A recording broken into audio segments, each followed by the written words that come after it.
ಎ9 ನ್ಯೂಸ್ಗೆ ಸ್ವಾಗತ. ನಾನು ಅಮೀನ್ ಶೇಖ್. ಗ್ಯಾರಂಟಿಗಳು ಲೋಕಸಭಾ ಚುನಾವಣೆವರೆಗೂ ಮಾತ್ರ ಇರುತ್ತವೆ. ವಿಜಯಪುರ ನಗರದಲ್ಲಿ ಶಾಸಕ ಬಸನಗೌಡ ಪಾಟೀಲ್ ಯತ್ನಾಳ್ ಅವರು ಹೇಳಿಕೆಯನ್ನು ನೀಡಿದ್ದಾರೆ. ಲೋಕಸಭಾ ಚುನಾವಣೆ ನಂತರ ರಾಜ್ಯ ಸರ್ಕಾರದ 5 ಗ್ಯಾರಂಟಿಗಳು ಕೂಡ ಬಂದ್ ಆಗುತ್ತವೆ ಅಂತ ಭವಿಷ್ಯ ನುಡಿದಿದ್ದಾರೆ. ಹಲವು ನಿಯಮಗಳನ್ನು ಮಾಡಿ ಗ್ಯಾರಂಟಿಯನ್ನು ನೀಡಿದ್ದಾರೆ. ಅದಕ್ಕಾಗಿ ಲೋಕಸಭಾ ಚುನಾವಣೆ ನಂತರ ಗ್ಯಾರಂಟಿಗಳು ಬಂದ್ ಆಗುತ್ತವೆ ಎಂದಿದ್ದಾರೆ. ಇನ್ನು ಪಂಚಮಸಾಲಿ ಜಯ ಮೃತ್ಯುಂಜಯ ಸ್ವಾಮೀಜಿ ಪರ ಶಾಸಕ ಯತ್ನಾಳ್ ಅವರು ಬ್ಯಾಟಿಂಗ್ ಅನ್ನು ಮಾಡಿದ್ದಾರೆ. ಮಾಜಿ ಸಚಿವ ಮುರುಗೇಶ್ ನಿರಾಣಿ ವಿರುದ್ಧ ಕಿಡಿಕಾರಿದ್ದಾರೆ. ಎಲ್ಲ ರಹಸ್ಯಗಳು ಇರ್ತವೆ, ಹಲ್ಕಾ ಮಾತನಾಡುವವರ ಬಗ್ಗೆ ನಾನು ಮಾತನಾಡಲ್ಲ ಅಂತ ನಿರಾಣಿ ವಿರುದ್ಧ ವಾಗ್ದಾಳಿಯನ್ನು ಮಾಡಿದ್ದಾರೆ. ಸಚಿವ ಶಿವಾನಂದ ಪಾಟೀಲ್ ವಿರುದ್ಧವೂ ಕೂಡ ಕಿಡಿಕಾರಿದ್ದಾರೆ. ಮಗಳನ್ನ ಕರೆದುಕೊಂಡು ಹೋಗಿ ಬಾಗಲಕೋಟೆಗೆ ನಿಲ್ಲಿಸಿದ್ದಾರೆ. ಅದು ಶಿವಾನಂದ ಪಾಟೀಲ್ ಉದ್ಯೋಗ ಆಗಿದೆ. ಇದೊಂದು ಉದ್ಯೋಗ ಮಾಡಿಕೊಂಡು ಜೀವನ ಮಾಡ್ತಾ ಇದ್ದಾರೆ ಅಂತ ಶಿವಾನಂದ ವಿರುದ್ಧ ಕಿಡಿಕಾರಿದ್ರು. ಇದರಿಂದ ಕೆಲವೊಂದು ಮುಸ್ಲಿಂ ಸಂಘಟನೆಯವರು ವ್ಯವಸ್ಥಿತವಾಗಿ ದಲಿತ ಮುಸ್ಲಿಮರಂತ ವಿಭಾಗ ಮಾಡಲಿಕ್ಕೆ ಒಂದು ರೀತಿ ಬಾಬಾ ಸಾಹೇಬ್ ಅಂಬೇಡ್ಕರ್ ಅವರ ಪವಿತ್ರವಾದಂಥ ಕೃತ್ಯ ಮಾಡ್ತಾ ಇದ್ದಾರೆ. ಹತಾಶೆ ಇದೆ. ಬಾಬಾ ಸಾಹೇಬ್ ಅಂಬೇಡ್ಕರ್ ಅವರಿಗೆ ಗೌರವವನ್ನು ಭಾರತೀಯ ಜನತಾ ಪಾರ್ಟಿ ನರೇಂದ್ರ ಮೋದಿ ಅವರು ಕೊಟ್ಟಿದ್ದು ಯಾರು ಕೊಟ್ಟಿಲ್ಲ. ಅವರು 5 ಕ್ಷೇತ್ರಗಳು ಜನ್ಮ ತಾಳಿದಂಥ ಕ್ಷೇತ್ರ ಇರ್ಬೋದು, ಅವರು ಏನು ಇಂಗ್ಲೆಂಡಿನಲ್ಲಿ ಕಲಿತಂಥ ಒಂದು ದೋಣಿ ಇರ್ಬೋದು, ಅವರು ದೆಹಲಿಯಲ್ಲಿ ಕೊನೆ ಉಸಿರಿಳಿದಂಥ ಒಂದು ಭೂಮಿ ಇರ್ಬೋದು, ನಾಗ್ಪುರದ ದೀಕ್ಷಾಭೂಮಿ ಇರ್ಬೋದು, ಎಲ್ಲನೂ ಪಂಚತೀರ್ಥಗಳ ತಿಳಿದು ಭಾರತೀಯ ಜನತಾ ಪಾರ್ಟಿ ನರೇಂದ್ರ ಮೋದಿ ಮಾಡಿದ್ದಾರೆ. ಇವರು ತಪ್ಪು ಅಷ್ಟೇ ಅಲ್ಲ, ಇವರು ದುರುದ್ದೇಶ ಪೂರ್ವಕವಾಗಿ ಕೆಲವೊಂದು ಬಿಜಾಪುರ ಕಿಡಿಗೇಡಿಗಳಾದ ಮುಸ್ಲಿಂ ಕಿಡಿಗೇಡಿಗಳು ಇದನ್ನು ವ್ಯವಸ್ಥಿತವಾಗಿ ಮಾಡಿದ್ದಾರೆ. ಸರ್, ತುಮಕೂರಿನ ತುರುವೇಕೆರೆಯಲ್ಲಿ ಕುಮಾರಸ್ವಾಮಿ ಅವರು ಒಂದು ಮಾತು ಹೇಳಿದ್ದಾರೆ ಗ್ಯಾರಂಟಿ ಯೋಜನೆಗಳ ಬಗ್ಗೆ. ಗ್ಯಾರಂಟಿ ಯೋಜನೆಯಿಂದ ನಮ್ಮ ಹಳ್ಳಿಯ ತಾಯಂದಿರು ದಾರಿ ತಪ್ಪಿದ್ದಾರೆ. ನೋಡಿ, ನಾನು ಅದಕ್ಕೆ ಕುಮಾರಸ್ವಾಮಿ ಅವರು ಇದಕ್ಕೇನು ಪ್ರತಿಕ್ರಿಯೆ ಕೊಟ್ಟಿಲ್ಲ. ಆದರೆ ಇವೆಲ್ಲ ಗ್ಯಾರಂಟಿಗಳು ಲೋಕಸಭಾ ಚುನಾವಣೆವರೆಗೆ ಅಟ್ಟೆ ಇರ್ತವೆ. ಲೋಕಸಭಾ ಚುನಾವಣೆ ಆದ ನಂತರ ಈಗಾಗಲೇ ಒಂದು 3-4 ಶಾಸಕರು ಕಾಂಗ್ರೆಸ್ನವ್ರು ಹೇಳಿದ್ದಾರೆ, ಮಾಲಕೃಷ್ಣ ಮಾಗಡಿ ಮಾಲಕೃಷ್ಣ, ನೀವು ಒಂದು ವೇಳೆ ಕಾಂಗ್ರೆಸ್ ವೋಟ್ ಹಾಕ್ತಿದ್ರೆ ನಾವೆಲ್ಲ ಗ್ಯಾರಂಟಿ ಬಂದ್ ಮಾಡ್ತೀವಿ. ರಾಯರೆಡ್ಡಿ ಅವ್ರು ಹೇಳ್ಯಾರ, ಇದು ಭಾಳ ದೊಡ್ಡ ಹೊರೆ ಐತಿ ನಮ್ಮ ಸರ್ಕಾರ ರಾಜ್ಯ ಒಕ್ಕೂಟಕ್ಕೆ. ಇವೆಲ್ಲ ಏನು ಸ್ಕೀಮ್ ಅದಾವು ಕೇವಲ ಲೋಕಸಭೆ ಚುನಾವಣೆಯವ್ರಿಗೆ ಮಾತ್ರ ಇರ್ತದೆ.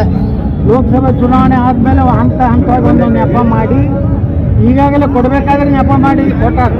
10 ಕಿಲೋ ಕೊಡ್ತೀನಿ ಅಂತಿದ್ರು 5 ಕಿಲೋ ರೊಕ್ಕ ಕೊಡ್ತಾ ಇದ್ದಾರೆ. 200 ಯೂನಿಟ್ ಕೊಡ್ತೀನಿ ಅಂತಿದ್ರು ಈಗ ನೀವು ಎಷ್ಟು ಬಳಕೆ ಮಾಡ್ತೀರಿ ಅದರ 10% ಅಂತಾರೆ. ಹೀಗೆ 100 ಕಂಡೀಷನ್ ಹಾಕಿ ಇವತ್ತೇನು ಮಾಡ್ತಾ ಇದ್ದಾರೆ. ಚುನಾವಣೆ ನಂತರ ಯಾವ ಗ್ಯಾರಂಟಿ ನೋಡಿದಿಲ್ಲ. ಕಾಂಗ್ರೆಸ್ ಸರ್ಕಾರನೂ ಗ್ಯಾರಂಟಿ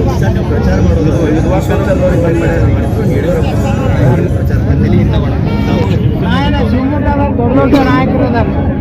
ತಾಯಿ ಹೃದಯದ ಪೂಜ್ಯ ತಂದೆಯವರದ ತಂದೆಯವರ ಸಣ್ಣ ಮಗ ರಾಜ್ಯಾಧ್ಯಕ್ಷರ, ತಾಯಿ ಹೃದಯದ ಪೂಜ್ಯ ತಂದೆಯವರ ಹಿರಿಯ ಮಗ, ಅವರು 3 ಮಂದಿ ಇದ್ದಾಗ ನಮ್ಮದೇ ಕೆಲಸ ಐತೆ. ಸರ್, ನಿರಾಣಿ ಅವರು ಪಂಚಮಸಾಲಿ ಶ್ರೀಗಳ ಬಗ್ಗೆ ವಾರ್ನಿಂಗ್ ಮಾಡಿದ್ದಾರೆ. ರಹಸ್ಯ ಬಿಚ್ಚಿಡ್ತೀನಿ ಆ ಥರ ಎಲ್ಲ ಮಾತಾಡಿದ್ದಾರೆ. ಯಾರ್ಯಾರ ರಹಸ್ಯ ಯಾರ್ಯಾರು ಎಲ್ಲ ರಹಸ್ಯ ಅದಕ್ಕೆ ಎಲ್ಲರೂ ಇದ್ದಿರ್ತದೆ. ಅವೆಲ್ಲ ಅಂತ ಹಲ್ಕ ಮಾತಾಡೋ ಬಗ್ಗೆ ಶಿವಾನಂದ ಪಾಟೀಲ್ ಅವರಿಗೆ ಆಹ್ವಾನ ಕೊಟ್ಟಿದ್ದಾರೆ. ಪಕ್ಷೇತರ ಸ್ಪರ್ಧೆ ಮಾಡಿದ್ದಾರೆ. ಅವ ಪ್ರತಿ ಚುನಾವಣೆದಾಗ ಆಹ್ವಾನ ಕೊಡ್ತಾನ. ಅವನು ಉದ್ಯೋಗ ಅದು. ಈ ಒಂದು ಉದ್ಯೋಗ ಮಾಡ್ಕೊಂಡೇ ಅವನು ಜೀವನ ಮಾಡ್ತಾನೆ. ಈ ಬಾಗಲಕೋಟೆಗೆ ಹೋಗಿ ನಿಂತಿರ್ಸಾನ ಮಗಳನ್ನ. ಬಾಗಲಕೋಟದಾಗನವರು ನಾವು ಹೇಳ್ತೀನಿ, ಮತ್ತು ಅಲ್ಲಿ ಹೊಂಟಿನ ಸಾವಳಗಿ ಮತ್ತು ಅಲ್ಲಿ ಏನು ಹೇಳೋದೆಲ್ಲ ಹೇಳ್ತೀನಿ. ಶಿವಾನಂದ ಪಾಟೀಲ್ ಪಕ್ಷೇತರ ನಾಳೆ ಡಿಲಿಮಿಟೇಷನ್ ಆಗ್ತದೆ. ಲೋಕಸಭೆ ವಿಧಾನಸಭೆ ಅವಾಗ 3 ಲೋಕಸಭಾ ಆಗ್ತವೆ. ಬಿಜಾಪುರ ಬಾಗಲಕೋಟೆ ಜನರಲ್ ಆಗ್ತದೆ. ನಾವು ಗಂಡ ಸ್ಥಾನ ಇದ್ರೆ ಬಂದು ನಿಂದಿರ್ತೇವೆ. ನಾನು ಥ್ಯಾಂಕ್ ಯು.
ನಿರಂತರ ಸುದ್ದಿಗಳಿಗಾಗಿ ನೋಡ್ತಾ ಇರಿ A9 ನ್ಯೂಸ್.